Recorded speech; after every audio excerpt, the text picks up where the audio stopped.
सदा पश्यन्ति सूर्य गिरिजाचक्षुराततं ॐ त्र्यम्बकं यजामहे सुगन्धिं पुष्टिवर्धनम् उर्वारुकमिव वन्दनात् मृत्युर्मुखीयमामृतात् ॐ मे अम्बिके अम्बालिके नमामहे।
Jagannatha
Hare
सर्वमंगलमांगल्ये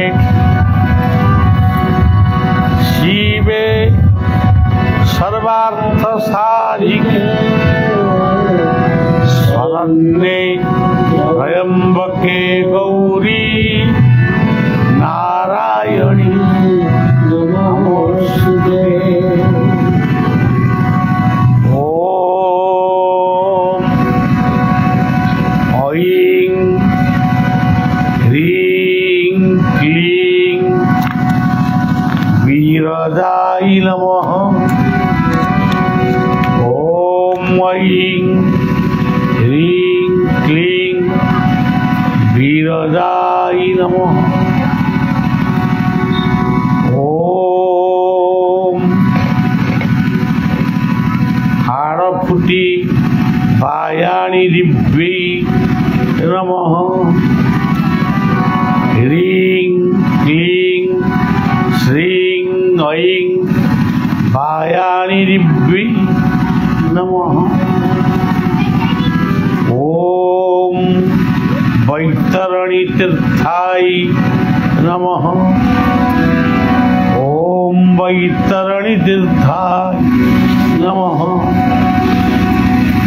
ओम वैतरणी तीर्थाय। ओम नमो भगवते वासुदेवाय श्री बलदेवचंद्राय नमः। ओम क्लीं कृष्णाय गोविंदाय गोपीजनवल्लभाय स्वाहा। ओम जगन्नाथाय नमः। ओम ह्रीं भुवनेश्वर्यै नमः। मां सुभद्राय नमः। ओम सुदर्शनाय नमः। ओम गरुडाय नमः। ओम अखंडमंडलाकारं व्याप्तं येन चराचरं तत्पदं दर्शितं येन तस्मै श्री गुरवे नमः। शून्यं शून्यं वा शून्यमध्ये निरामय मध्ये ज्योति साज्योति भगवान्।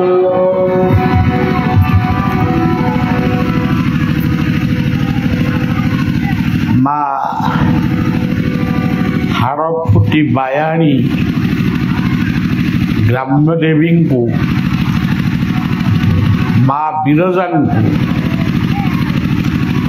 माँ भैरवी को वैतरणी तीर्थ मंच उपरे ये शोभा पाउचंती सभापति रूपरे भगवान अनंत बलदेव जगन्नाथ सुभद्रा सुदर्शन को एवं गोविंद वल्लभा देवी तुलसी माता से परमात्मा परमेश्वर रूपरे ये सेवक प्रणाम जनाऊँची। ग्रामवासी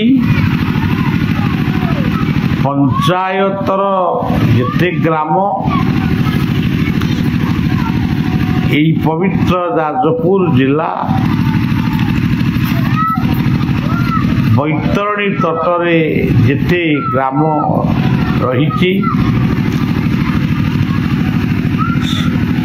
सबुर मंगल कामना करुछि। सर्वे भवन्तु सुखिनो समस्ते भलरे रुहन्तु।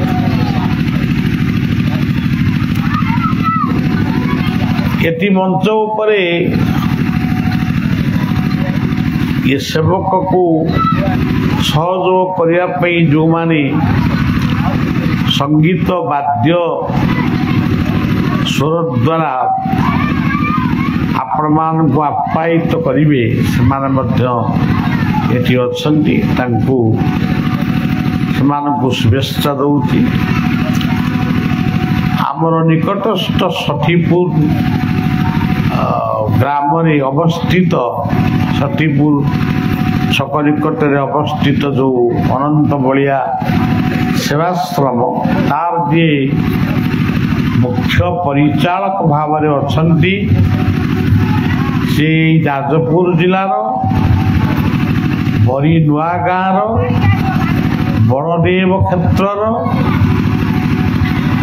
ଏବଂ ଜଣେ ବ୍ରାହ୍ମଣ, ଏବଂ ସେ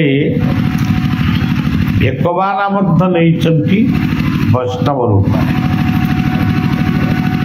ତେଣୁ ସେଇ ଦେବନନାଙ୍କୁ ବଢ଼ିଆ ଶୁଭେଚ୍ଛା ଦେଉଛି। ଆପଣମାନେ ତାଙ୍କୁ ସହଯୋଗ କରିବେ ଏତିକି କାମନା କରୁଛି। ଏ ଅଞ୍ଚଳକୁ ଆଜି ପ୍ରଥମ ଆସିନି, ଏଇ ଗାଁକୁ ପ୍ରଥମ କରି ଆଇଛି, କିନ୍ତୁ ଏଇ ବାଟ ଦେଇ ବୈତରଣୀ ରୋଡ଼ର ସେ ଗ୍ରାମକୁ କେତେ ଥର ଆସିଛି, 2-3 ଥର ବୋଧେ ଆସିଛି। ବହୁ ଲମ୍ବା ପଟୁଆରରେ ଆସିଛି। ସଠିପୁର ଛକରୁ ବୈତରଣୀ ଗ୍ରାମ ପର୍ଯ୍ୟନ୍ତ ଏକ ଲମ୍ବା ପଟୁଆରରେ ଘଣ୍ଟ ଘଣ୍ଟା ଗିନି ମୃଦଙ୍ଗ ଇତ୍ୟାଦି ହରିବୋଲ ହୁଳହୁଳରେ ବଢ଼ିଆ ଆସିଛି। ସେଠି 2-3 ଥର ବଡ଼ ବଡ଼ ସଭା ମଧ୍ୟ ଅନୁଷ୍ଠିତ ହେଇଛି। ଏମିତି କେତେ କଥା ସେଠି ସବୁ ହେଇଛି। ମା ଯାଜପୁର ମା ବିରଜାଙ୍କ ପୀଠରେ ଯେତେ ଥର ଯଜ୍ଞ ନାମ ଯାହା କିଛି ହେଇଛି, ସେ ବୈତରଣୀ ରୋଡ଼ର ଗ୍ରାମବାସୀ ବା ଗ୍ରାମର ଶିଷ୍ୟ ଭକ୍ତମାନେ ସେଇମାନଙ୍କ ସହଯୋଗରେ ଅନୁଷ୍ଠିତ ହେଇଛି। ଏଠି ସଠିପୁରରେ ଯେଉଁ ଆଶ୍ରମଟି ହେଇଛି, ପ୍ରଥମ ଉଦ୍ୟୋକ୍ତା ସେଇମାନଙ୍କ ଦ୍ୱାରା ଆଶ୍ରମ ଆରମ୍ଭ ହେଇଛି। ହୁଏତ ଅନେକଙ୍କର ସେଠି ଅବଦାନ ରହିଛି। ସେହିପରି ବୈତରଣୀ ଗ୍ରାମକୁ ଯିବା ବାଟରେ ଇଏ ଗୋଟିଏ ସୁନ୍ଦର ଗାଁ, ଯାହାର ନାଁ ହେଉଛି ପଲାସା।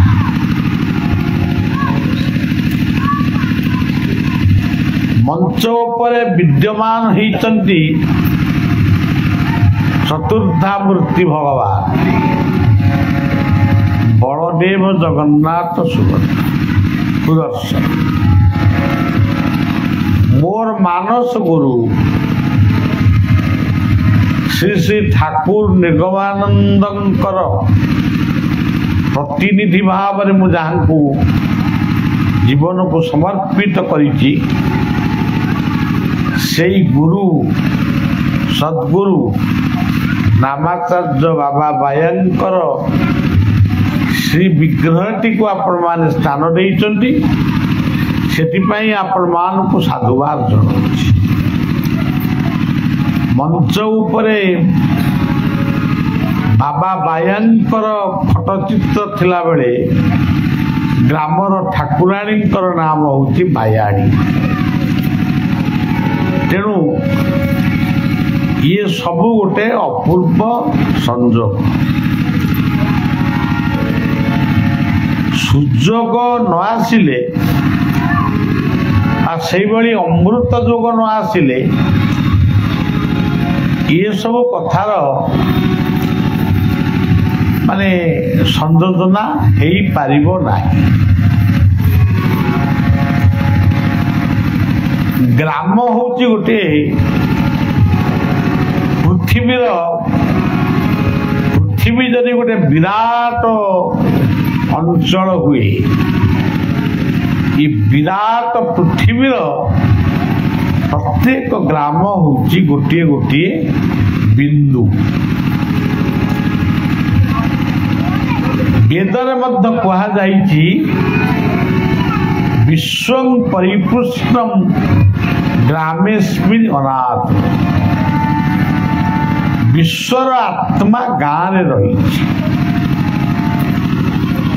ଆମର ସତୀ ରାଉତରାୟ ଲେଖିଲେ ଛୋଟ ମୋର ଗାଁଟି ଭୂଗୋଳ ପୋଥି ପଛରେ ପଛେଇ ନଥାଉ ତାର ନାଁ। ଓଡ଼ିଶାର ଏମିତି କୋଉ ଗାଁ ନାହିଁ, ଏମିତି କୋଉ ଗାଁର ଘର ନାହିଁ ଯେଉଁ ଘରର ସମ୍ମୁଖ ଭାବରେ ମା ତୁଳସୀ ପୂଜା ପାଉନାହାନ୍ତି। ସବୁଠି ବୃନ୍ଦାବତୀ ତୁଳସୀଙ୍କର ପୂଜା ରହିଛି। ଘର ତିଆରି କଲା ବେଳେ ଆଜି ବାତ୍ୟା ମହାବାତ୍ୟାକୁ ଡରି ଅନେକ ହୁଏତ କୋଠା ଘର କରିଛନ୍ତି, ମାଟି ଘର ଆଉ ଦେଖାଯାଉ ନାହିଁ। ଯେତେବେଳେ ମାଟି ଘର ବି ତିଆରି ହେଉଥିଲା ସମସ୍ତେ ପ୍ରଥମେ ବୃନ୍ଦାବତୀଟି କୋଉଠି ସ୍ଥାପନ ହେବେ, ତୁଳସୀ ବୃକ୍ଷଟି କୋଉଠି ସ୍ଥାପନ ହେବେ, ସେ କଥାଟା ତାଙ୍କ ନକ୍ସା ଭିତରେ ରହୁଥିଲା। ସଞ୍ଜ ହେଲେ, ମୁଁ ଭାରତର ସବୁ ଗାଁ କଥା କହୁନି, ଆମ ଓଡ଼ିଶାର କଥା କହୁଛି। ଯେତେବେଳେ ସଞ୍ଜ ନଇଁ ଆସେ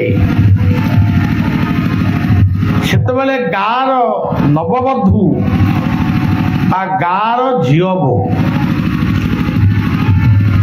ସେମାନେ ମୁଣ୍ଡରେ ଓଢ଼ଣୀଟିଏ ଦେଇ ଅପରାହ୍ନ ଠାରୁ ସଞ୍ଜ ବଳିଥାନ୍ତି ଏବଂ ସେ ସଞ୍ଜବତୀ ଲଗେଇ ତୁଳସୀଙ୍କ ମୂଳରେ ବନ୍ଦାପନା କରି ତାଙ୍କ ପରିବାରର ଶୁଭ ମନାସନ୍ତି। କବି ସେଥିପାଇଁ ଲେଖିଛନ୍ତି, ତୁଳସୀ ଚଉରା ମୂଳେ ରଙ୍ଗଣୀ ଗଛ ସଞ୍ଜବତୀ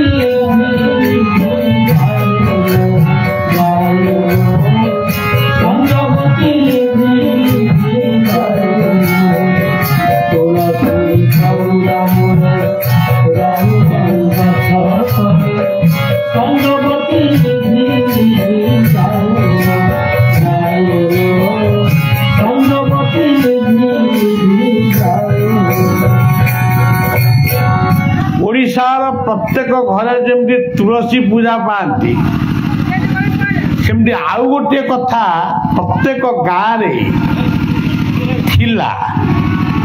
ଏବେ ଅଛି କି ନାହିଁ ମୁଁ କହିପାରିବିନି, ତଥାପି କୋଉଠି କେମିତି ଦେଖାଯାଉଛି। ସେ କ'ଣ? ଭାଗବତ ଟୁଙ୍ଗି। ଏମିତି କୌଣସି ଗାଁ ନଥିଲା ବୟସ୍କ ଲୋକମାନେ ବସିକିରି ଭାଗବତ ଟୁଙ୍ଗିରେ ଭାଗବତ ଶୁଣୁନଥିଲେ। ସେଥିପାଇଁ କବି ଲେଖିଥିଲେ, ଓଡ଼ିଆ ଘରଣୀ ସଞ୍ଜ ଦୀପ ଯେଉଁ ପୋଥି ତଳେ ଆଜି ଏବେ ବି ଭାଗବତ ଏବେ ବି ଭାଗବତ ପଢ଼ି ଯାଇ ଆଜି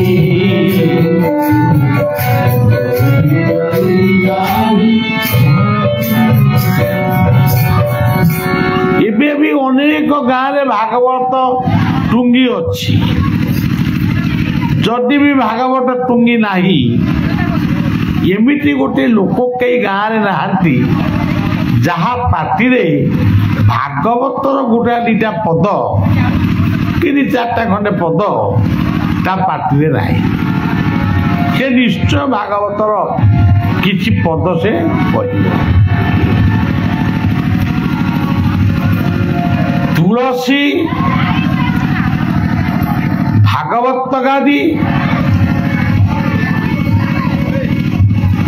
ବୁଢ଼ାବୁଢ଼ୀ ମାନେ ଦୁନିଆରୁ ଯିବା ପୂର୍ବରୁ ବୋହୂମାନେ ନାତି ନାତୁଣୀ ମାନେ ତାଙ୍କ ମୁଣ୍ଡ ପାଖରେ ବସିକିରି ଭାଗବତ ପଢୁଥିଲେ। କାହିଁକି ନା ଭାଗବତ ପଢିଲେ ମୁକ୍ତି ହୁଅନ୍ତି। ଆଜି କିନ୍ତୁ ସେ କଥା ନାହିଁ, ମାନେ 75 ଭାଗ ଚାଲିଗଲାଣି। ଓଡ଼ିଶାର ଆଉ ଗୋଟେ ନିଜସ୍ୱ ସମ୍ପତ୍ତି ହଉଛି ନିର୍ମାଲ୍ୟ। ବାପା ମା ବା ବୟସ୍କ ଲୋକମାନେ ଯେତେବେଳେ ମୃତ୍ୟୁ ଶଯ୍ୟାରେ ଶୋଇଥାନ୍ତି ତାଙ୍କୁ ଦେଖିବା ପାଇଁ ଯେଉଁ ବନ୍ଧୁ ବାନ୍ଧବ ଆସନ୍ତି ସେମାନେ ତାଙ୍କ ପାଟିରେ ନିର୍ମାଲ୍ୟ ପାଣି ଦିଅନ୍ତି। କାହିଁକି? ଏ ନିର୍ମାଲ୍ୟ ପାଣିରେ ସେମାନେ କରିଥିବା ସମସ୍ତ ପାପ ଦୁଷ୍କୃତ ଖଣ୍ଡନ ହବ। କୁତାର୍ଥହମ୍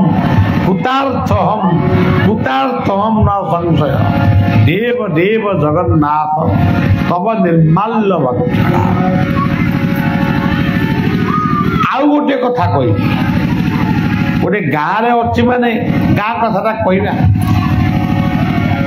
ଏମିତି ଗୋଟିଏ ଘର ନଥିଲା, ଏମିତି ଗୋଟିଏ ହିନ୍ଦୁ ଘର ନଥିଲା ଯେଉଁ ଘରର କାନ୍ଥରେ ଗୋଟିଏ ମହାପ୍ରସାଦ କୁଡ଼ିଆ ଟଙ୍ଗା ଯାଇନଥିଲା। ପ୍ରତ୍ୟେକ ଘରେ ଗୋଟିଏ ଘରର ନିଦର୍ଶନ ଭଳି ଗୋଟିଏ ମହାପ୍ରସାଦ କୁଡ଼ିଆ ଟଙ୍ଗା ହେଇଥିଲା। ଭୂତ ପ୍ରେତ ତନ୍ତ୍ର ଏସବୁ କାମ କରିବନି। ଆଜି ବି ରହିପାରିବ, କିନ୍ତୁ କେହି ରଖିବାକୁ ପ୍ରସ୍ତୁତ ନୁହନ୍ତି। ତାକୁ କହୁଛନ୍ତି ଘରର ଶୋ କମିଯିବ, ତାଙ୍କର ଶୋଟା ଦରକାର। ଆଉ ଗୋଟିଏ କଥା ମୁଁ ଆପଣମାନଙ୍କୁ ମନେ ପକାଇ ଦଉଛି, ଏମିତି ଗୋଟିଏ ଘର ନଥିଲା ଯେଉଁ ଘରେ ଗୋଟିଏ ଗୁହାଳ ଘର ନଥିଲା। ଗାଈ ବଳଦଙ୍କୁ ରଖିବା ପାଇଁ ଗୁହାଳ ଘର ଥିଲା। ଗହ୍ମା ପୂର୍ଣ୍ଣମୀ ଦିନ ଗାଈ ବଳଦ ମାନଙ୍କୁ ପୂଜା କରାଯାଉଥିଲା, ପିଠାପଣା ହଉଥିଲା, ଫୁଲମାଳ ଦିଆ ହଉଥିଲା, କୁହା ହଉଥିଲା ଇଏ ହଉଛି ବଳରାମଙ୍କ ଜନ୍ମଦିନ। ଆଜି ଗୁହାଳ ନାହିଁ, କୋଉଠି କେମିତି ଗୋଟେ ଅଛି। ଗାଈ ବଳଦ ମାନେ ରାସ୍ତାରେ ବୁଲୁଛନ୍ତି, ବଳଦ ମାନେ ଆଉ ଦେଖାଯାଉନାହାନ୍ତି। ତାକୁ କିଏ କୋଉଠି ନେଇକିରି ହାଣିକିରି ଖାଇସାରିଲାଣି। ଇଏ ଯୋଉ ଗାଈ ଗୁଡ଼ିକ ବୁଲୁଛନ୍ତି ଖାଲି କ୍ଷୀର ଟୋପାଏ ଟୋପାଏ ଦେବେ ବୋଲି ତାଙ୍କୁ ରଖୁଛନ୍ତି। ସିଏ ତାଙ୍କର ବୁଲିକିରି କୋଉଠି କ'ଣ ଖାଉଛନ୍ତି। ସନ୍ଧ୍ୟାବେଳେ ଗାଈ କି ଦୁଇଁକିରି ସେ କ୍ଷୀରକୁ ଆଣି ନିଜେ ପିଉଛନ୍ତି, ତାପରେ ଛାଡ଼ି ଦେଉଛନ୍ତି। ତେଣୁ ବର୍ତ୍ତମାନ ମହାପୁରୁଷ ଅଚ୍ୟୁତାନନ୍ଦ ଗୋଟିଏ ପଦରେ କହିଲେ, ସମସ୍ତେ ହେବେ ଚଣ୍ଡାଳ ବେଶ, ସମସ୍ତେ ଚାଣ୍ଡାଳ ହେବେ। ଏଠିକି ଅଚ୍ୟୁତି କରିବ କିସ? ସମସ୍ତେ ହେବେ ଚାଣ୍ଡାଳ। ଚାଣ୍ଡାଳ କାହାକୁ କହିବା? ଭାଗବତରେ କହୁଛନ୍ତି। ଚାଣ୍ଡାଳ ଦୁନିଆରେ କିଏ? ଜୀବରେ ଯାର ଦୟା ଉତ୍ତମ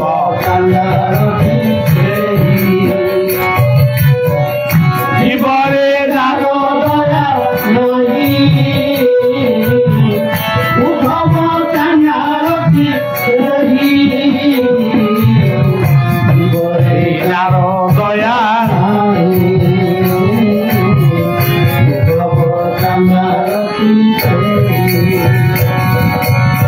ଯେଉଁ ଜୀବଟିକୁ ଆମେ ଟାଣି ଆଣି ହାଣିବାକୁ ଯାଉଛେ, ସିଏ ନିରୀହ ପଶୁଟି ଜାଣିନେଇ ଇଏ ମତେ ହାଣିବ। ସେ ଭାବୁଛି ମତେ କୁଆଡ଼େ ଚରେଇବାକୁ ନଉଛି। ଯେତେବେଳେ ସେ ହାଣୁଛି ତା ଆଖିରୁ ଲୁହ ବୋହି ଯାଉଛି ଏବଂ ମୃତ୍ୟୁ ପୂର୍ବରୁ ସେ କହୁଛି ତୁ ମତେ ହାଣୁଛୁ, ମୁଁ ବି ତତେ ପର ଜନ୍ମକୁ ହାଣିବି, ତୁ ଟିକେ ଅପେକ୍ଷା କର। ସେଇ ଭାଗବତରେ କୁହାଯାଇଛି ଯେ ଯାକୁ ମାରେ ସୁଖ ଭୋରେ ତାକୁ ମାରେ ଅନ୍ତକାରେ, ଯେ ଯାକୁ ମାରେ ସୁଖ ଭୋରେ ତାକୁ ମାରେ ଅନ୍ତକାରେ, ତାକୁ ମାରେ ସୁଖ ଭୋରେ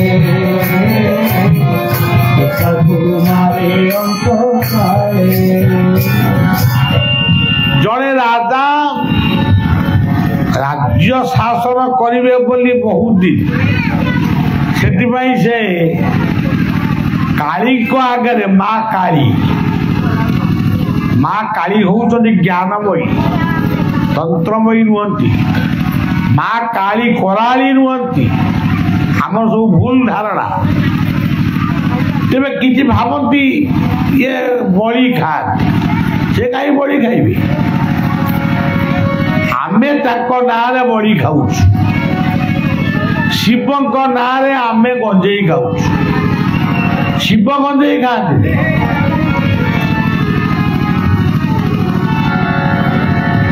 କେବଳ ସେତିକି ବି ନୁହେଁ, ଆମେ ବଳି ଖାଇବୁ ବୋଲି ଗୋଟେ ମିଛରେ ମାଙ୍କ ନାଁରେ ବଳି ପକଉଛୁ।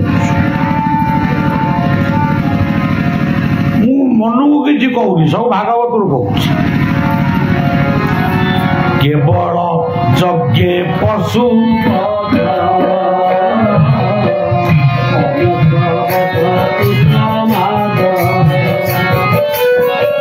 କେବଳ ଯଜ୍ଞେ ପଶୁ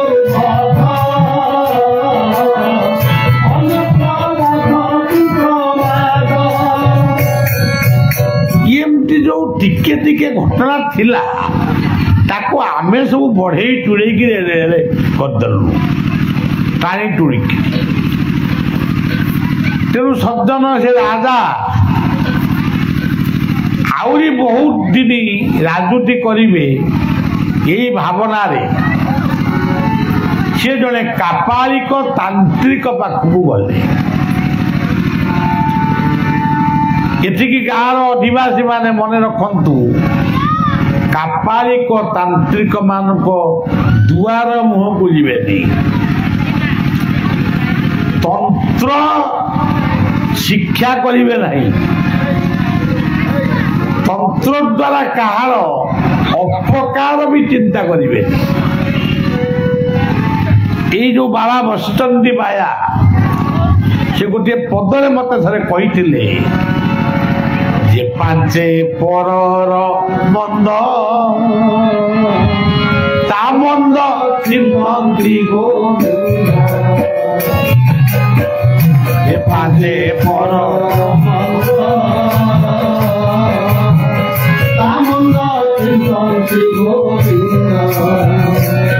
ତୁମେ ଯଦି ଅନ୍ୟର ମନ୍ଦ ପାଞ୍ଚିବ, ତମ ମନ୍ଦ ପାଞ୍ଚିବା ପାଇଁ ଆଉ କିଏ ଜନ୍ମ ନବ?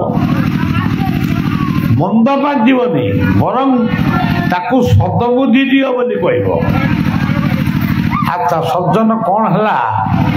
ସେ ତାନ୍ତ୍ରିକ କାପାଳିକଟି କହିଲା, ଆପଣ ଯଦି 108ଟି ବୋଦା ବଳି ଦେଇପାରିବେ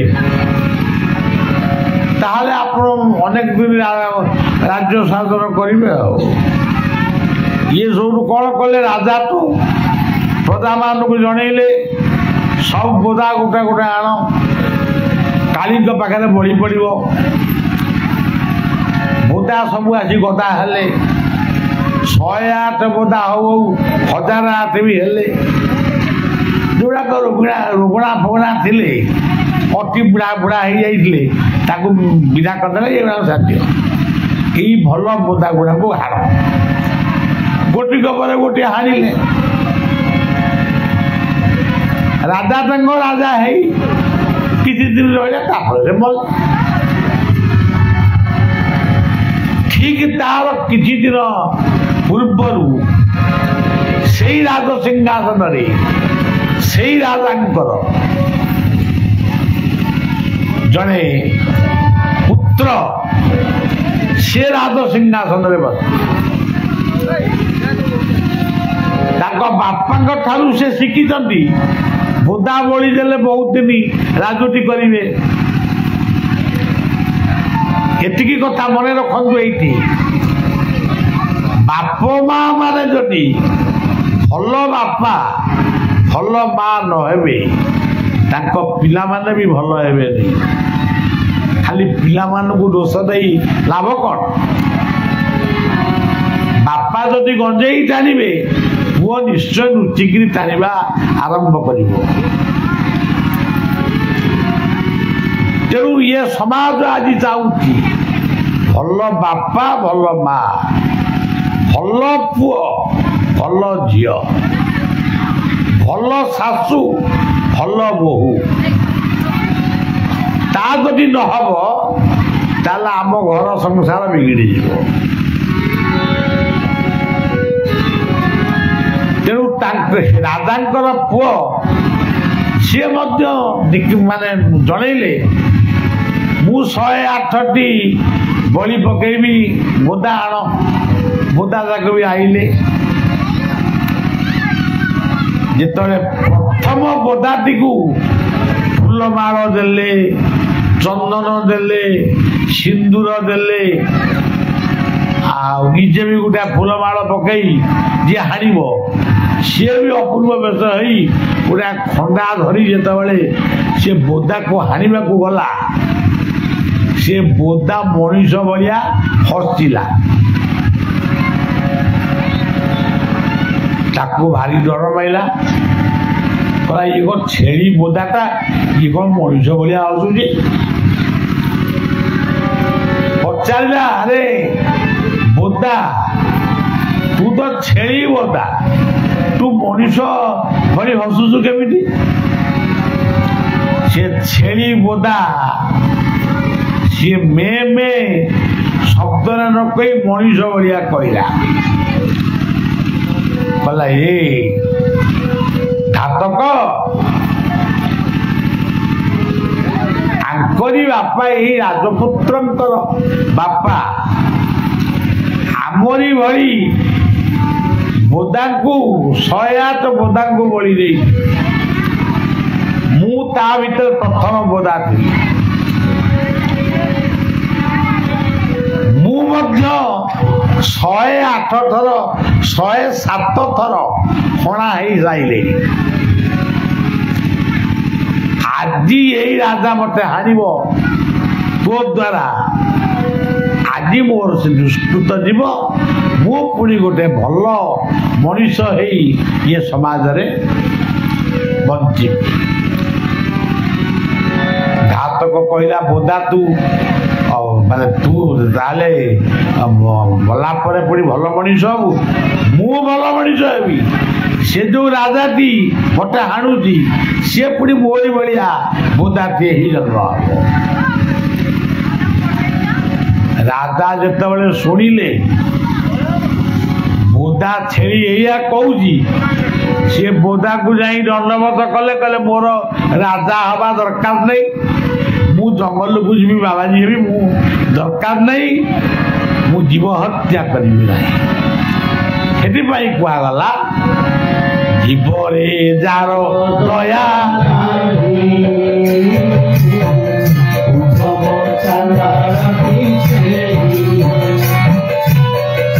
ଜୀବରେ ଯାର ଦୟା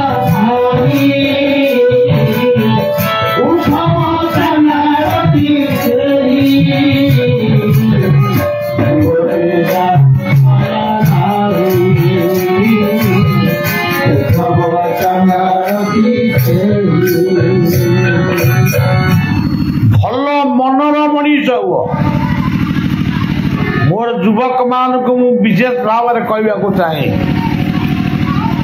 ମଦ୍ୟ ମାଦକ ଛାଡ଼ି ଦେଶ ଗଢ଼, ଗ୍ରାମ ଗଢ଼, ପରିବାର ଗଢ଼, ବାପ ମାଙ୍କର ସେବା କର। ତାହେଲେ ତୁମେ ହରିନାମ ନ କଲେ ବି ତୁମେ ମୁକ୍ତି ପାଇବ,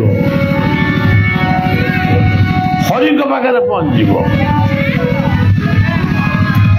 ମୁଁ ମୋର ପିଲାମାନଙ୍କୁ କହିବାକୁ ଚାହେଁ, ମଦ୍ୟ ଖାଅନି, ଗଞ୍ଜେଇ ସିଗାରେଟ ବିଡ଼ି ଟାଣନି, ଗୁଟୁକା ଖାଅନି। କର୍କଟ ରୋଗରେ ପୀଡ଼ିତ ହେବ, ଆୟୁଷ କମିବ। ଯଦି ଦୀର୍ଘାୟୁ ହେବା ପାଇଁ ଇଚ୍ଛା ଅଛି ତାହେଲେ ଭଲ ମଣିଷ ହୁଅ।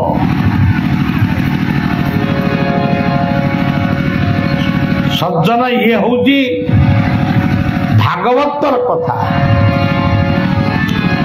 ଉତ୍ତମ ସଙ୍ଗେ ସଙ୍ଗ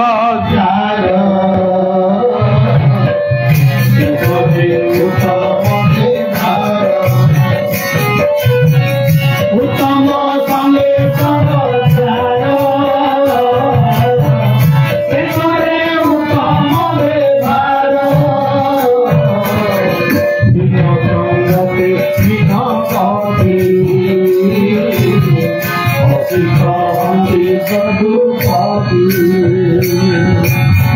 কুসঙ্গ বর্জন কর, কুসঙ্গ বর্জন কর, গুলি খটি গপ বন্ধ কর।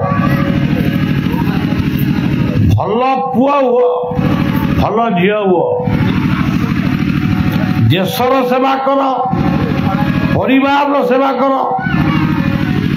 କିଛି ନହେଲେ ବଳିଆ କହୁଛି, ପ୍ରତ୍ୟେକ ପିଲାମାନେ, ବୟସ୍କମାନେ ଯଦି 5ଟି ଗଛ ଲଗେଇ ତାକୁ ବଞ୍ଚେଇ ପାରିବେ ତାହେଲେ ଉତ୍ତପ୍ତ ଖରା ତାଙ୍କୁ କାଟିବ ନାହିଁ, ସେ ଥଣ୍ଡା ପାଇବେ। ଆମର ଯେତିକି ଗଛ କଟା ହଉଛି ତା ଅଧାରୁ ଅଧା ଗଛ ମଧ୍ୟ ଲଗଉନାହାନ୍ତି। ସମସ୍ତେ ସଂକଳ୍ପ ନେଇ ଗଛ ଲଗାନ୍ତୁ, ଜଙ୍ଗଲର ସୁରକ୍ଷା କରନ୍ତୁ। ଇଏ ଗାଁ ନାଁ ହଉଛି ପଲାସା। ଇଏ ପଲାସା ଶବ୍ଦଟି ମଧ୍ୟ ଭାଗବତରେ ଅଛି। ଆପଣ କହିବେ ଆମେ ତ କୋଉଠି ଭାଗବତ ପଢିଛୁ, କୋଉଠି କାହିଁ ଆମେ ଦେଖିନୁ? ନା, ପ୍ରକୃତରେ ଆପଣ ଦେଖିନଥିବେ, ମୁଁ ବି ଦେଖିନଥିଲି। ଆଜି ଏଠି ପ୍ରୋଗ୍ରାମ ଅଛି ବୋଲି, ଏଠି ଗୋଟେ କାର୍ଯ୍ୟକ୍ରମ ମୁଁ କାଲି ବି ଜାଣିନଥିଲି, ଗତକାଲି ଜାଣିନଥିଲି। ମୋ ମନେ ମନେ ମୁଁ ଯାଉଛି ନିରାକାରକୁ, ଶୁଣିଲା ବେଳକୁ ଷଠିପୁର ଆଶ୍ରମରେ ରହିବି, କାଲି ପଲାସାରେ ଗୋଟେ ପ୍ରୋଗ୍ରାମ ଅଛି। ମୁଁ କହିଲି ଆରେ ମୋର ତ ଜମା ମନ ହଉନି ଆଉ ପ୍ରୋଗ୍ରାମ କରିବା ପାଇଁ। ଇଏ ଗରମରେ କିଏ ପ୍ରୋଗ୍ରାମ କରିବ, କ'ଣ କରିବ? ମୁଁ 6 ମାସ ହେଲା ଏମିତି ପ୍ରୋଗ୍ରାମ କରୁଛି। ନା ନାଇଁ, ସିଏ ସବୁ ନିମନ୍ତ୍ରଣ ପତ୍ର ସଫା ସଫି ହେଇ ସବୁ ପ୍ରଚାର ହେଲାଣି, ଆପଣ ଯିବେ ଆଉ। ତେଣୁ ଆସିଛି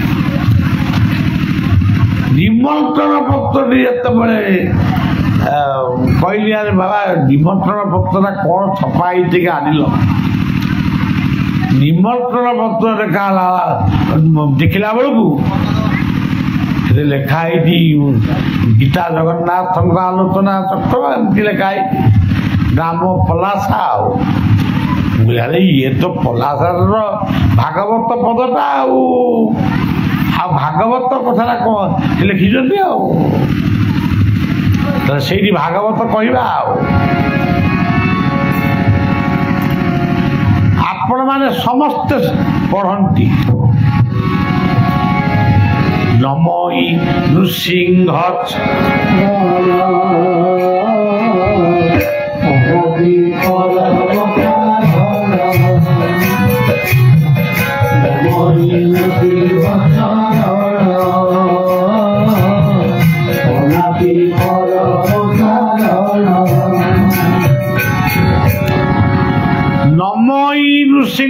ଚରଣ। ନମଇ ମାନେ ନମ୍ରତା, ନମଇ ମାନେ ନମସ୍କାର କର, ଇଷ୍ଟଙ୍କୁ ନମସ୍କାର କର, ଗୁରୁଙ୍କୁ ନମସ୍କାର କର, ଗୁରୁଜନଙ୍କୁ ନମସ୍କାର କର, ତୀର୍ଥଙ୍କୁ ନମସ୍କାର କର। ଆଚ୍ଛା, ନୃସିଂହ କିଏ? ନୃସିଂହ ହଉଛନ୍ତି ସତ୍ୟ ଯୁଗରେ ନୃସିଂହ ହଉଛନ୍ତି ନରହରି। ତ୍ରେତୟା ଯୁଗରେ ନୃସିଂହ ହଉଛନ୍ତି ରାମ, ଲକ୍ଷ୍ମଣ ଆଉ ହନୁମାନ। ହରି କହିଲେ ସାପ, ହରି କହିଲେ ମର୍କଟ। ମର୍କଟ ଆକୃତିରେ ହନୁମାନ ଆଜି ବି ପୂଜା ପାଉଛନ୍ତି। ତ୍ରେତୟା ଯୁଗରେ ହନୁ ଆଉ ଲକ୍ଷ୍ମଣ, ଲକ୍ଷ୍ମଣ ହଉଛନ୍ତି ଅନନ୍ତଙ୍କର ଅବତାର। ରାମ ହଉଛନ୍ତି ବିଷ୍ଣୁଙ୍କର ଅବତାର। ତେବେ ଦ୍ୱାପର ଯୁଗରେ ନୃସିଂହ କିଏ? ଦ୍ୱାପର ଯୁଗର ନୃସିଂହ ହଉଛନ୍ତି କୃଷ୍ଣ ଆଉ ବଳରାମ। ବଳରାମ ହଉଛନ୍ତି ଅନନ୍ତଙ୍କର ଅବତାର।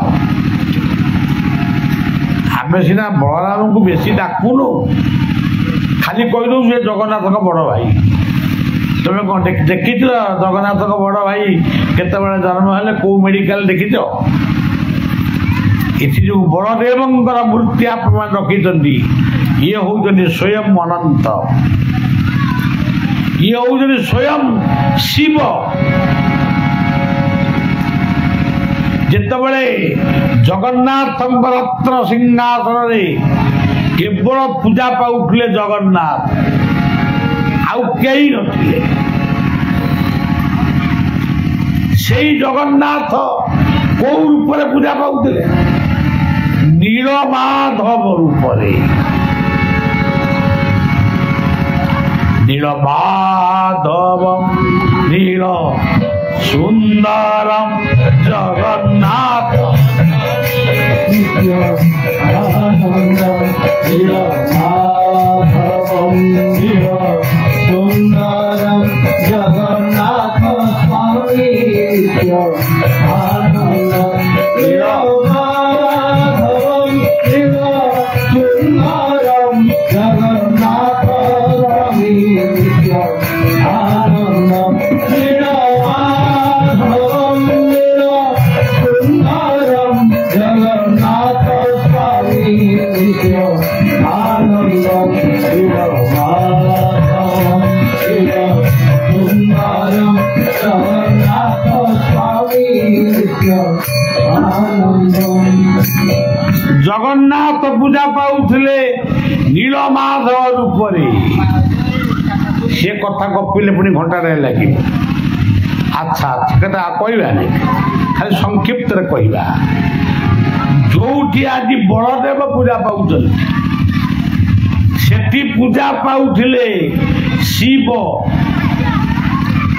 ସେଠି ବଳଦେବଙ୍କର ମୂର୍ତ୍ତି ନଥିଲା। ଶିବଙ୍କର ଅବତାର ହଉଛନ୍ତି ବଳଦେବ। ସତ୍ୟଂ ଶିବଂ ସୁନ୍ଦରମ୍ ସତ୍ୟଂ ଶିବଂ ସୁନ୍ଦରମ୍। ହେ ସତ୍ୟ ଶିବ ସୁନ୍ଦରମ୍, ହେ ସତ୍ୟ ଶିବ ସୁନ୍ଦରମ୍, ହେ ସତ୍ୟ ଶିବ ସୁନ୍ଦରମ୍, ହେ ସତ୍ୟ ଶିବ ସୁନ୍ଦରମ୍, ହେ ସତ୍ୟ ଶିବ ସୁନ୍ଦରମ୍, ହେ ସତ୍ୟ ଶିବ ସୁନ୍ଦରମ୍, ହେ ସତ୍ୟ ଶିବ ସୁନ୍ଦରମ୍। ସତ୍ୟଂ ଶିବଂ ସୁନ୍ଦରମ୍, ସତ୍ୟଂ ଶିବଂ ସୁନ୍ଦରମ୍। ସେଠି ପୂଜା ପାଉଥିଲେ ଶିବ। ସେ ଗଞ୍ଜେଇ ଭାଙ୍ଗ ଖାଉନଥିଲେ। ଶିବ ପୂଜା କରନ୍ତି, ପୂଜା ପାଆନ୍ତି। ଶିବ ହଉଛନ୍ତି ମଙ୍ଗଳମୟ। ଶିବଂ ଭବ ଶିବ କହିଲେ ପୃଥିବୀ। ଆଚ୍ଛା ମଝିରେ ଯିଏ ପୂଜା ପାଉଛନ୍ତି ସେ କିଏ? ସୁଭଦ୍ରା। ସେତେବେଳେ ସୁଭଦ୍ରା ମୂର୍ତ୍ତି ନଥିଲେ, କିଏ ଥିଲେ? ଥିଲେ ଦୁର୍ଗା।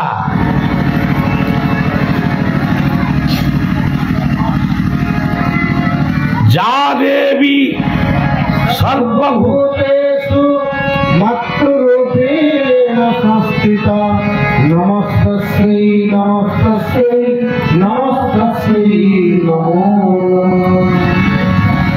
বড়দেব হউଛନ୍ତି ଶିବ, ସୁଭଦ୍ରା ହଉଛନ୍ତି ଦୁର୍ଗା ଏବଂ ଜଗନ୍ନାଥ ହଉଛନ୍ତି ବିଷ୍ଣୁ। ଆଉ ନିଜେ ସୁଦର୍ଶନ ହଉଛନ୍ତି ଅନନ୍ତ। ସୁଦର୍ଶନଂ ନମସ୍ତୁଭ୍ୟଂ ଅନନ୍ତ ରୂପମର୍ପୟ। ପରବର୍ତ୍ତୀ ସମୟରେ ଶିବଙ୍କ ଜାଗାରେ ବଳଦେବ ରହିଲେ, ଦୁର୍ଗାଙ୍କ ଜାଗାରେ ସୁଭଦ୍ରା ରହିଲେ ଏବଂ ଜଗନ୍ନାଥ ତ ଅଛନ୍ତି, ଆଉ ସୁଦର୍ଶନ ବି ଅଛନ୍ତି। ଇଏ ଚତୁର୍ଦ୍ଧା ମୂର୍ତ୍ତି। ଇଏ ଚତୁର୍ଦ୍ଧା ମୂର୍ତ୍ତିଙ୍କୁ ଯିଏ ଦର୍ଶନ କରେ ତାର ଅନେକ ଜନ୍ମର ପାପ ତାପ ଖଣ୍ଡନ ହୁଏ। ତେଣୁ ଆପଣଙ୍କ ଗାଁ ନାଁ ଅଛି ପଲାସା। କଣ କହିଲେ? ନମୋ ଇ ନୃସିଂହ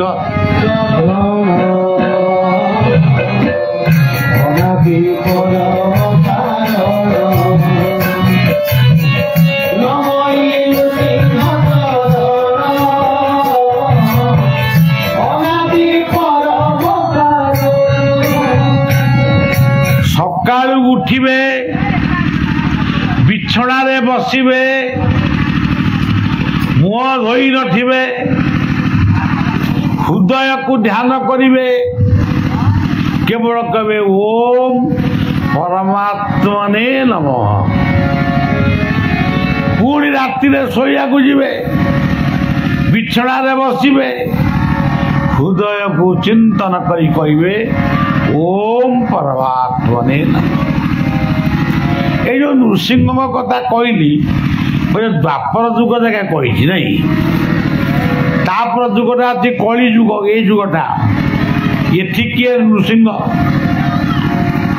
নিতাই গৌর হরি হো। ইয়ে হউଛନ୍ତି নৃসিংহ, নিতাই ଆଉ গৌরাঙ্গ। ଆମେ ଯେତେବେଳେ ଆସିଲୁ ଆପଣମାନେ ହୁଳୁହୁଳି ପକେଇଲେ, ମା ମାନେ ମୋର ହୁଳୁହୁଳି ପକେଇଲେ। ଆପଣମାନେ କ'ଣ ପକଉଥିଲେ ମୋର ମନେ ନାହିଁ, ପକେଇଥିଲେ କି ନାହିଁ କେଜାଣି। ହରି ବୋଲ। ଏଇ ଯୋଉ ହରି ବୋଲ ଶବ୍ଦ, ହରି ବୋଲ ଶବ୍ଦ ଏହା ଚାରି ଯୁଗରେ ସତ୍ୟ।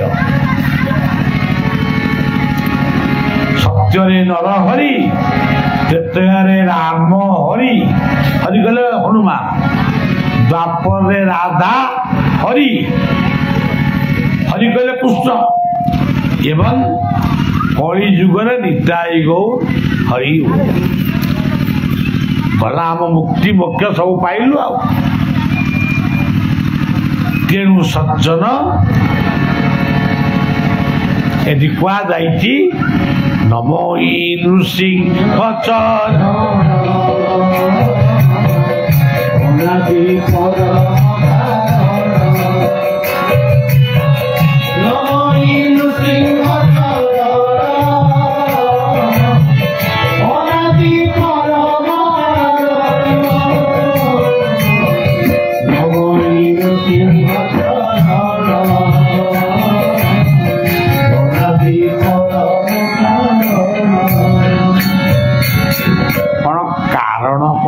ଆରଣ କହିଲଣି, ଆଉ କେତେବେଳେ କହିବ ମାରଣ। ଇଏ କି କଥା? ଆଉ ପ୍ରକୃତରେ ସଜ୍ଜନ ଆମେ ଆସିକିରି ପହଞ୍ଚିଛୁ 6 ମାସ ଖଣ୍ଡେ ଗପି ଗପିକିରି। ଆଜି ଏଇଟା ଆମର ଶେଷ ପ୍ରୋଗ୍ରାମ। ଆଉ ତେଣୁ ଆମ ପାଠ୍ୟ ସବୁ ଆଉ ଭାଷା ପଶୁ ଆମେ ଆଉ କ'ଣ କହିବୁ? ଏଇ ଦେଖୁନାହିଁ ନାରାୟଣକୁ କାରଣକୁ କହିଲେନି ଆରଣ। ତେଣୁ ସିଏ ଯଦି ଆରଣ କହିବେ ମୁଁ ଆଣି ମାରଣ କହିବି। ତେଣୁ ଭାଗବତ କଥା ଶୁଣିଲେ ମୁକ୍ତି, ପରମ ଶାସ୍ତ୍ର ଭାଗ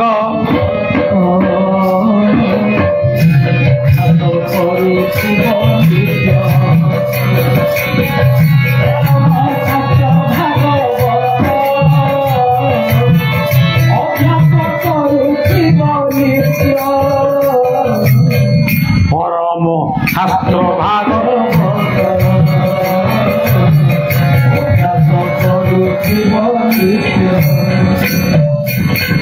ଦେଖନ୍ତୁ ପ ଅକ୍ଷରଟି କେମିତି ଅଛି, ପଟି କେମିତି ଅଛି? ବ୍ରାହ୍ମଣ ଠାକୁର ମାନେ ଯେତେବେଳେ ଯଜ୍ଞ କରନ୍ତି, ଯଜ୍ଞରେ ପୂର୍ଣ୍ଣାହୁତି କରନ୍ତି, ପ କହିଲେ ପୂର୍ଣ୍ଣାହୁତି। ମନ୍ତ୍ରଟି କ'ଣ ପଢ଼ନ୍ତି? ଓମ୍ ପୂର୍ଣ୍ଣମଦ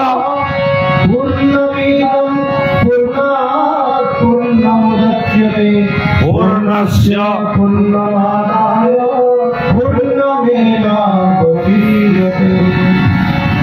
ଯିଏ ସବୁବେଳେ ପୂର୍ଣ୍ଣ, ସେ ଯଜ୍ଞେଶ୍ୱର ନାରାୟଣଙ୍କୁ କହନ୍ତି ପ୍ରଭୁ ଇଏ ଘରର ଯେଉଁ ଲୋକଟି, ଯେଉଁ ଯଜମାନ ଇଏ ପୂଜା କରିଛନ୍ତି ତାଙ୍କର ସବୁ କଥା ପୂର୍ଣ୍ଣ ହେଇ ରହୁ। ଠାକୁରଙ୍କର ନାଁ ହେଉଛି, ଆମେ ଯେଉଁ ଦାରୁ ବ୍ରହ୍ମଙ୍କୁ ପୂଜା କରୁଛୁ ସେଇ ଦାରୁ ବ୍ରହ୍ମଙ୍କର ଅନ୍ୟ ଏକ ନାମ ହେଉଛି ପରଂ ବ୍ରହ୍ମ। ଏଇଟା ମନେ ରଖିଥିବେ। ଗୀତାର 10ମ ଅଧ୍ୟାୟରେ ଅର୍ଜୁନ ଭଗବାନ କୃଷ୍ଣଙ୍କୁ ବନ୍ଦନା କରିଛନ୍ତି। ପରଂ ବ୍ରହ୍ମ ପରଂ ଧାମ, ପରଂ ବ୍ରହ୍ମ ପରଂ ଧାମ ପବିତ୍ରମ୍। ଦେଖନ୍ତୁ ପଟା ଯାଇ କୋଉଠି ଅଛି? ପ କ'ଣ କେବଳ ବୈତରଣୀ ରୋଡ ପାଖରେ ଅଛି? ପ ଯାଇ କୋଉଠି ମାଇଲାଣି? ତେଣୁ କ'ଣ କହିଲେ? ପରଂ ବ୍ରହ୍ମ ପରଂ ଧାମ, ସବୁଠୁ ପବିତ୍ରମ୍ ପରମଂ ଭବାନ। ଆପଣ ଯୋଉଠିକି ଯିବେ, ମୁଖ୍ୟତଃ ଜଗନ୍ନାଥଙ୍କୁ ଯେତେବେଳେ ପ୍ରଣାମ କରିବେ, ଅକ୍ଷରେ ପ୍ରଣାମ, ପ୍ରଣାମ କରିକିରି କ'ଣ କହିବେ? କେତେ କଥା ମନେ ପଡ଼ିବ କହିବେ ନାହିଁ। ଏଇ ଶ୍ଳୋକଟିକୁ କହିଦେଲେ ସବୁ କଥା ସଇଲା। ଏଇଟା 10ମ ଅଧ୍ୟାୟ, ଗୀତାର 10ମ ଅଧ୍ୟାୟ। ପରଂ ବ୍ରହ୍ମ ପରଂ ଧାମ ପବିତ୍ରମ୍ ପରମଂ ଭବାନ ପୁରୁଷଂ ଶାଶ୍ୱତଂ ଦିବ୍ୟଂ ଆଦିଦେବଂ। ଏତିକିରେ ତ ଠାକୁର ଖୁସି ହେଇଯିବେ। ଆଉ ଏତେ ମନ୍ତ୍ର କ'ଣ ଦରକାର? ମୋ ପୁଅ ବାହାଘର ହେଇଯାଉ, ମୋତେ ମୋର ଗୋଟେ ଭଲ ବୋହୂଟିଏ ମିଳୁ, ମୋ ଝିଅ ବାହାଘର ହେଇଯାଉ, ଭଲ ଜ୍ୱାଇଁଟିଏ ମିଳୁ, ମୋର 3ଟି ନାତୁଣୀ ହେଲେଣି, ନାତି ଗୋଟିଏ ହଉ। 3ଟି ନାତୁଣୀର ମୁଁ ମୁକ୍ତି ଦେବେନି, ନାତିର ମୋ ମୁକ୍ତି।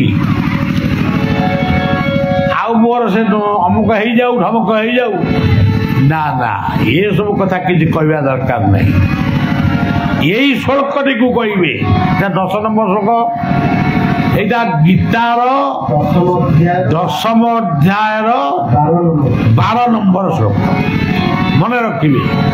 গীতার 10ম অধ্যায়ের 12 নম্বর শ্লোকরে সমস্ত পড়িকি প্রণাম করবে। মা বিরজাঙ্কু, বৈতরণীকু, মা বায়াণীকু, সমস্ত সূর্যঙ্কু ইত্যাদি। তেণু নমই নৃসিংহ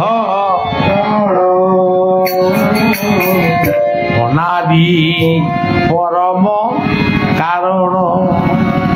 এটা ସୁନ୍ଦର ପଦ লীলা বিদ্রুত কলে বল যেব মানবে অঘোষ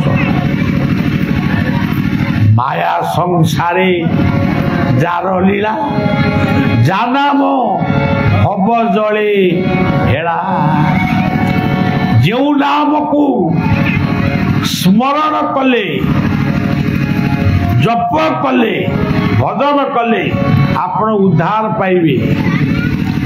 অজামিଳର ଅନେକ ପୁଅ ଥିଲେ, ସବୁ ପୁଅଙ୍କ ନାଁ ଗୋଟାଏ ଗୋଟାଏ ନାଁରେ ଡାକି ନାଁ ଦେଇଥିଲା। ମୃତ୍ୟୁ ସମୟ ଆସିଲା, ମରିବାକୁ ଆଉ 10-15 ମିନିଟ୍ ଅଛି। ନିଜେ ଜାଣିଲା ମୁଁ ଆଉ ଅଳ୍ପ ସମୟ ପରେ ମରିଯିବି। ସେ ସାନ ପୁଅଟାକୁ ଭାରି ଭଲ ପାଏ। ସାନ ପୁଅ ଗେଲା ପୁଅଟିଏ ଡାକିଲା, ଏ ନାରଣ। ସେ ଶୁଣିଲାନି। ଠାକୁର ଅପେକ୍ଷା କରିଛନ୍ତି, ଇଏ କଣ ଡାକୁଛି ଦେଖିବା। ରେ ନାରଣା, ଏ ଶୁଣିଲାନି। ଠାକୁର ତ ଶୁଣେଇ ଦେଲେ। ଶେଷକୁ ଡାକିଲା, ହେ ନାରାୟଣ। ନାରାୟଣ ସାରୁ ଦୌଡ଼ି ଦୌଡ଼ିକି ଆଇଲେ। ତାରି ସାନ ପୁଅ, ବାପା ମତେ ଡାକୁଛ? ଦେଖିଦେଲା। ଦେଖିଦେଲା ବେଳକୁ ସେ କଣ ଆଉ ନାରଣ ଅଛନ୍ତି? ସିଏ ପୁରା ଚତୁର୍ଦ୍ଧାମୂର୍ତ୍ତି ହେଇ ଠିଆ ହେଇଛନ୍ତି। ଠାକୁର ତାଙ୍କରି ଭିତରେ, ସେଇ ସାନ ପୁଅ ଭିତରେ ସେ ଚତୁର୍ଦ୍ଧାମୂର୍ତ୍ତି ହେଇଗଲେ। ଆଶୀର୍ବାଦ କଲେ, ମୃତ୍ୟୁ ବେଳକୁ ତୁ ମୋ ନାଁ ଜପିଛୁ ମାନେ ତୁ ଉଦ୍ଧାର। ତେଣୁ ସଜ୍ଜନ, ଆମେ ଡାକିବୁ, ଆମେ କଣ ସେଇ ଭାବରେ ଅଛୁ? ଆରେ ମୋ ନାତିଟା କୁଆଡ଼େ ଗଲା? ନାତି ନାଁ ମନେ ପଡ଼ିବନି। ଆରେ ସେ ଜୁଆଇଁ ଆସିନେଇ କି? ଆରେ ସେ ଜମିରେ ବିହନ କଣ ପକେଇଲ? ମୋ ଆଈ ମା ଗୋଟିଏ ଥିଲେ ନିଶାମଣି ଦେବୀ। ସେ ମୃତ୍ୟୁ ବେଳକୁ ଆମ ଘରେ ଯିଏ ମାନେ ହଳ କାମ କରୁଥିଲେ, ତାଙ୍କ ନାଁ ନିଧିଆ। ଏ ନିଧିଆ ଆଇଲୁ, ସେ ଅମକ ବିଲରେ କୋଉ ବିହନଟା ପକେଇଲୁ? ସେ ସବୁ ମରିବା ପାଇଁ ମୋତେ ଅତି ଅଧ ଘଣ୍ଟାଏ ଇଏ ଅଧମ ଠିଆ ହେଇଛି। ମୁଁ ମନେ ମନେ ଭାବୁଥାଏ, ମା କେତେ ବଡ଼ ଭୁଲ କରୁଛନ୍ତି। ତେଣୁ ସଜ୍ଜନ, ଏବେଠାରୁ ଯଦି ଆପଣ ଅଭ୍ୟାସ କରିବେ, ତାହେଲେ ଆପଣ ମୃତ୍ୟୁ ସମୟରେ ସେଇ ନାଁ ତାକୁ ଡାକିବେ।